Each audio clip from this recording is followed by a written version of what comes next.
Hallaisen, og velkommen til Banannytt klokken 20. I dag er den store epledagen, så da har vi en ekstra sending. Det betyr at banankongen og eplekongen skal møtes ned i byen for å være med på en stor parade. Her går vi over til saken.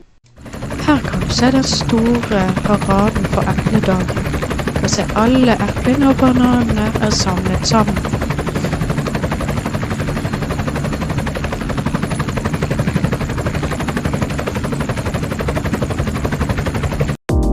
Nå er det over til eksperten om banankrigen, Ole Bahamaner. Grunnen til at vi feirer denne her banandagen, det er fordi for 500 milliarder år siden, da var banan- og eplekongerikkene i krig. Det er 1000 år siden, kanskje. Da ble de samlet igjen. Og da begynte vi å feire epledagen.